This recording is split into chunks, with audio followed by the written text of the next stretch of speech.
निकिता हे नाव ऐकले की विक्रांतच्या चेहऱ्यावर नकळत हास्य यायचं. विक्रांत शांत, समजूतदार, थोडा हट्टी पण मनाने खूप प्रेमळ.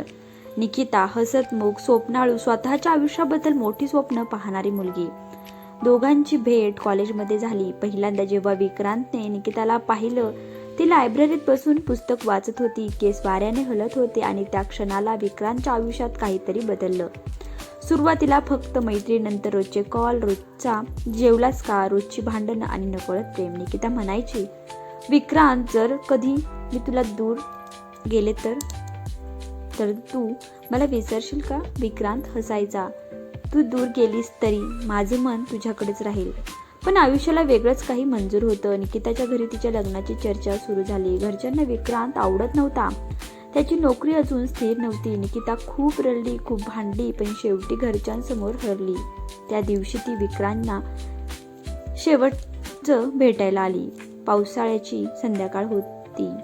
दोघे शांत बसले होते. निकिताने फक्त एवढंच म्हटलं, माफ कर विक्रांत, मी कमजोर पडले. विक्रांतच्या डोळ्यात पाणी होतं, पण तो रडला नाही. तो म्हणाला, तू आनंदी राहा, एवढंच माझं प्रेम आहे. निकिता निघून गेली आणि त्या रात्री विक्रांतने एक पत्र लिहिलं. निकिता, मी तुला थांबवू शकलो असतो, पण प्रेम म्हणजे स्वार्थ नसतो. तू जिथे असेल तिथे हसत राहा.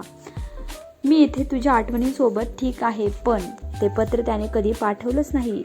वर्षानंतर एका दिवशी सोशल मीडियावर त्याला निकिताचा फोटो दिसला. ती हसत होती तिच्या मुलासोबत. विक्रांतने फोन बाजूला ठेवला आणि हलकसं हसला, कारण खरं प्रेम मिळालं नाही तरी ते आयुष्यभर मनात जपता येतं. कधी कधी काही प्रेमकथा पूर्ण होत नाहीत, पण त्या अपूर्णतेतच त्यांची सुंदरता असते. ज्यांच्यावर खरं प्रेम असतं ना, त्याला आपण कधीही सोडू शकतो, पण विसरू कधीच शकत नाही.